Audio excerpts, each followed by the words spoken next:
সেই সিঁদুরের চিহ্ন এখনও রয়েছে, সেই প্রথম সিঁদুরের চিহ্ন। গুড মর্নিং, ইন্দ্রাণীস ব্লগে তোমাদের সবাইকে স্বাগত জানিয়ে আবারও একটা নতুন ভিডিও স্টার্ট করছি। আশা করছি তোমরা সবাই ভালো আছো আর আমিও খুবই ভালো আছি।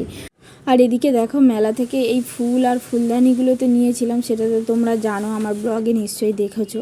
তো এই ফুলদানিগুলোতে ওনারা আর কি বলেছিল যে বালি দিয়ে ফুলগুলো রাখতে, কেননা পুরো খালি থাকলে তো ওইগুলো পড়ে যাবে। তো ফুলগুলো দেখো কি সুন্দর দেখতে লাগছে না, ইয়েলো কালার আর হোয়াইট কালারের দুটো নিয়েছি, তো খুব সুন্দর দেখতে লাগছিল। আর দেখো ওইগুলোতে বালি ভরে নিয়েছি, না তো পড়ে যাচ্ছিল বারবার, আর বাড়ি ছিলাম না তো যার কারণে ওগুলো আর কি ঠিকঠাকভাবে মানে গুছিয়ে যে করব সেগুলো সময় হচ্ছিল না। আর আজকের কি বলো তো, শোকেসের এই মাথাটা না পুরো পরিষ্কার করে নেব, বেশ অপরিষ্কার হয়ে আছে আর গোছানোও নেই। তো আজকের ওই জন্য চিন্তাভাবনা করেছি যে এইগুলো ভালো করে পরিষ্কার করব আর সঙ্গে তোমাদের সঙ্গে শেয়ারও করব। তো কেমনভাবে পরিষ্কার করছি সেটা জানাচ্ছি, কিছুক্ষণ পরে দেখাচ্ছি তোমাদেরকে। আর এদিকে দেখো, সকালবেলা আজকে রান্না বসিয়ে দিয়েছি, ছেলেকে একটু দুধ কর্নফ্লেক্স খাইয়ে দিয়েছিলাম, দিয়ে রান্না বসিয়ে দিয়েছি। ও তো স্কুলে যাবে, তো সকালবেলা রান্না ওই জন্য একেবারে করে নিই, আবার দুপুরবেলা নিজের একার জন্য ফের রান্না করব। তো আজকে রান্না হচ্ছে মুগ ডাল আর ওদিকে চিচিঙ্গে আলু দিয়ে পোস্ত। তো চিচিঙ্গে আলুটা কড়াতে কষিয়ে নিয়ে ইন্ডাকশানে আমি বসিয়ে দিয়েছি। আর এদিকে দেখো, ডালটা কিন্তু সাঁতলে নিচ্ছি আর কি, তেজপাতা আর শুকনো লঙ্কা ফোড়ন দিয়ে। তারপরে দিয়ে দিচ্ছি চিনি, যেহেতু মুগ ডালে একটু মিষ্টি মিষ্টি না হলে খেতে ভালো লাগে না, তো যার কারণে একটু চিনি দিয়ে ভালো করে নাড়িয়ে নিচ্ছি। তারপরে এতে পুরো ডালটা দিয়ে দেবো।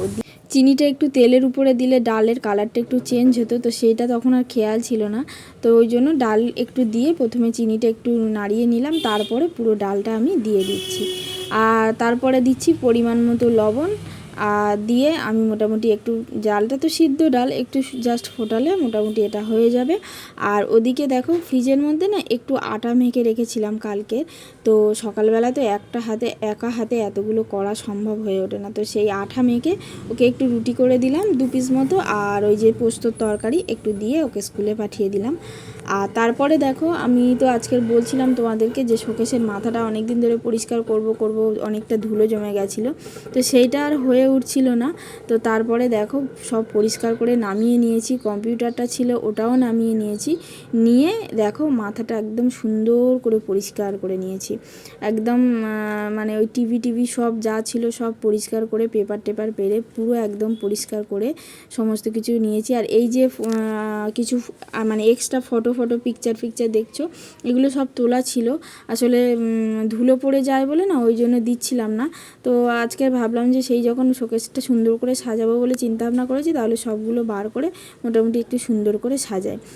আর একটু ঘন ঘন যদি ধুলো পড়ে যায়, যেহেতু আমাদের রাস্তার সামনে বাড়ি, তো একটু ধুলোটা বেশিই পড়ে, তো পরিষ্কার করতে হবে, মাঝে মাঝে পরিষ্কার করে নেবে। এখন যেহেতু বাড়িতে থাকি অতটা সমস্যা নেই, আগে বাড়িতে থাকতাম না, ছেলেকে স্কুলে দিয়ে ওখানে থাকতাম, তো যার কারণে একটু সমস্যা হতো। সুন্দর করে কিন্তু সাজিয়েছি, কেমন লাগছে কমেন্ট করে অবশ্যই জানাবে কেমন লাগছে, মানে শোকেসের মাথাটা।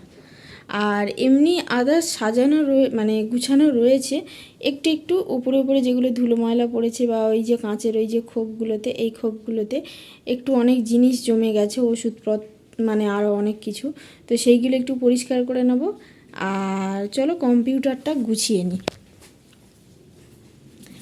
এই দেখো, তোমাদের তো প্রথমেই দেখালাম এই কম্পিউটারটা, এর সিপিইউ ইউপিএস সব কিছু তোলা রয়েছে, কম্পিউটারটা শুধু তোলা বাকি ছিল। তো অনেক দিন থেকে তোমাদের দাদাভাইয়ের বলছিলাম তুলে দেওয়ার জন্য, তো কোনো মানে কানই দিচ্ছিল না। আর এইগুলো কি বলতো, এগুলো সব খুলে পাট করে দিতে হবে, তো ওগুলো পারি মানে জানি না বলে ওই জন্য ওকে বলেছিলাম, তো ও দেখছি করবে না, তো যার কারণে সমস্ত কিছু মোটামুটি সব যা ছিল তা বের করে নিয়েছি, নিয়ে ওটা পরিষ্কার করে এগুলো সব গুছিয়ে একদম মুছে টুছে পরিষ্কার করে তুলে দেবো, না তো বাইরে থাকলে না বড্ড ধুলো ময়লা পড়ে যাচ্ছে দেখো। তো চলো এগুলো পরিষ্কার করে নিই। আর সব যখন পরিষ্কার করছিলাম শোকেসের মাথাটা, তখন না আমার এই স্মৃতিটা চোখে পড়ে গেল, আমাদের বিয়ের টোপর পাটাশি আর কি, তো যেটা তোলা থাকে সব সময় প্লাস্টিকের মধ্যে মুড়ে তুলে রাখি, তো সব সময় তো হাত পড়ে না, পরিষ্কারও করা হয় না, যার পুরানো স্মৃতি না ধুলোর মধ্যে জমে পড়ে থাকে, সব সময় তো দেখা হয় না। এটা দেখে তো নিশ্চয়ই বুঝতে পারছো এটা কি, দেখো একদম যত্ন করে রেখে দিয়েছি, যেমন তেমনই রয়েছে। সেই যে বিয়ে হয়ে আসার পরে তুলে রেখেছি একদম প্লাস্টিকে মুড়ে। আর কি বলো তো, সবসময় যদিও ধুলো ময়লাগুলো একটু পরিষ্কার করে ঝেড়ে দিলে দেখতে ভালো লাগে, তো সেটা আর হয়ে ওঠে না। তো আজকে একে দুয়ে ঝাড়াঝাড়ি করতে করতে ওটাও চোখে পড়লো, আর অনেক স্মৃতিও মনে পড়ে গেল। এই যে সিঁদুরটা দেখতে পাচ্ছ এর গায়ে, যখন সিঁদুর মানে পরানো হয়েছিল তখন এই সিঁদুরটা পুরো মানে এই পর্যন্ত উঠে এসেছিল, তো তুলে দিয়েছিল। তো সেই সিঁদুরের চিহ্ন এখনও রয়েছে, সেই প্রথম সিঁদুরের চিহ্ন। তো এইগুলো এক একটা স্মৃতি। আর সত্যি কথা ভাবলে না, যখন ভাবি যে এই তো সেদিন বিয়ে হয়েছে, দেখতে দেখতে আজকে 8-9 বছর কেটে গেল, তো আজকে ঝাড়তে ঝাড়তে পুরানো স্মৃতিটা অনেক কিছুই মনে করিয়ে দিল।